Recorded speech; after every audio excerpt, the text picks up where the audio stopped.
नमस्कार दोस्तों। आज मेरे मन में आया कि मैं कुछ खेसारी लाल यादव के लिए बोलूं। हम बहुत अच्छे दोस्त नहीं हैं, हमारी मुलाकात भी बहुत कम होती है, लेकिन हाँ, जब भी मुलाकात होती है वो शख्स पैर छूता है और मैं गले लगाता हूं। सम्मान हमारे दिनेश यादव निरहुआ सब सम्मान करते होंगे, लेकिन सम्मान में जो सबसे पराकाष्ठा है, किसी का भी हाथ जोड़ लेना, प्रणाम कर लेना, निरहुआ जी हुए, खेसारी जी हुए, ऐसे तो अब सम्मान भी जब अगला आदमी सम्मान देगा, जो जैसा सम्मान देता है वैसा सम्मान पाता है। अभी तो चिंटू है, गोलू है, ये बच्चे कहीं भी मिलते हैं, किसी के सामने भी पैर छू लेते हैं, मेरा गले लगा लेते हैं, लेकिन अब जरूरी थोड़ी सबका पैर छुए हो, ये अलग मुद्दा हो गया। लेकिन अब मैं बात यहां सिर्फ खेसारी का कर रहा हूं, तो खेसारी जब भी मुझे मिले हैं दौड़ कर आकर के पैर छुआ, भाई, भैया भैया। मुझे याद है उस शख्स के बारे में, मैंने एक बार एक गाना देखा टीवी पर, मैंने दिनेश जी को दिखाया, हमने कहा दिनेश भैया ये कौन सिंगर है, बड़ा गजब नाच रहा है। तो दिनेश जी ने कहा कि बिहार का कोई सिंगर है भैया, इसका नंबर निकालिए। तो अपनी किसी फिल्म में, हम लोग औलाद फिल्म या कुछ हो प्लान कर रहे थे, तो उसमें इस लड़के से ना हम लोग एक गेस्ट अपीयरेंस सॉन्ग करवाएं। किसको पता था कि जिस लड़के के बारे में हम लोग ये सोच रहे हैं कि वो लड़का गेस्ट अपीयरेंस करे, वो आगे चल करके क्या कर जाएगा। तभी मुझे पता चला कि नहीं, हाँ, मनोज तिवारी जी के यहां उनके बंगले पर मैं बैठा था, तभी विकास वीरप्पन के साथ खेसारी जी आए और मुझे देखते, अरे भैया प्रणाम, आप लोग तो भोजपुरी के धरोहर बानी, ये वो। मैंने कहा यार ये लड़का तो बड़ा हैंडसम लग रहा है, चैन वैन पहने हुए स्टाइल में। बोले भैया मैं जो है एक्टिंग में कोशिश कर रहा हूं। वहां मुलाकात हुई और उस मुलाकात के बाद आलोक जी ने साइन किया और आलोक जी ने उन्हें अपनी फिल्म साजन चले ससुराल, साजन चले ससुराल का जब मैंने पोस्टर देखा और ट्रेलर देखा, तो मैंने रवि दुबे, जो दीपू एक सिंगर है, वो मेरा छोटा भाई है, वो खेसारी जी के अच्छे दोस्त है, मैंने उनसे नंबर मांगा। मैंने कहा कि मुझे खेसारी का नंबर दीजिए, मुझे बात करना है। मैंने खेसारी को फोन किया, मैंने कहा बॉस मैं मनोज टाइगर बोल रहा हूं। हाँ भैया प्रणाम।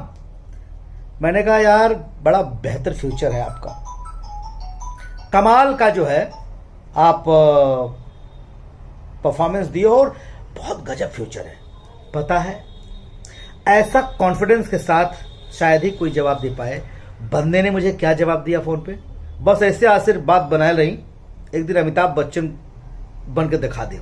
देखिए अमिताभ बच्चन जो भी हैं वो अलग बात है, पर कॉन्फिडेंस देखिए, हिम्मत देखिए। मैंने कहा बाप रे बाप, वो तो मेरे मन में आया कहीं लड़का ओवर कॉन्फिडेंट तो नहीं है।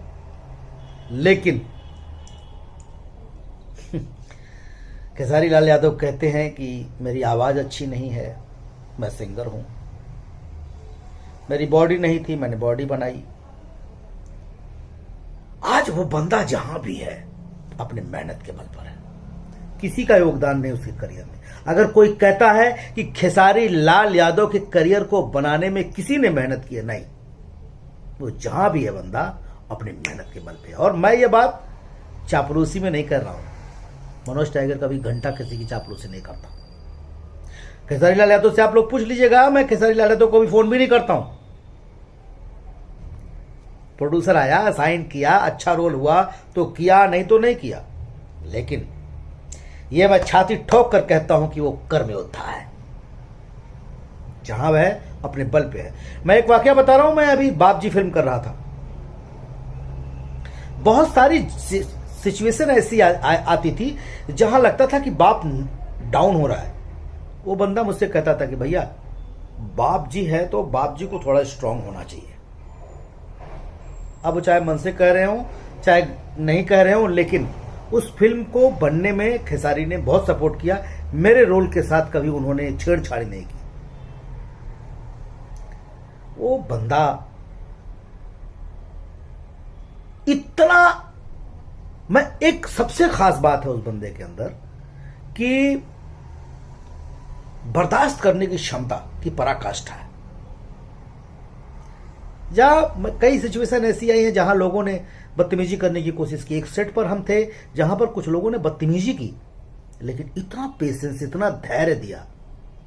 मैंने पूछा था एक बार कि यार बिग बॉस में गए तुम, वहां जो बोलते रहे, बोला भैया वहां पे लोग चाहते थे कि मैं बदतमीज बनूं, मुझे बदतमीजी तो मेरे ब्लड में ही नहीं है, मैं बदतमीज कैसे बन सकता हूं। एक बार मैंने खेसारी लाल यादव से कहा कि भैया ये गाने वाने ब्रो जो गाते हो सब लोग, इस पर थोड़ा सुधार करिए। हाँ भैया किया जाएगा, अच्छा गाना कहा जाए। सही बात आप कह रहे हैं, नहीं एकदम सही कह रहे हैं। हम लोग बातों को सुनना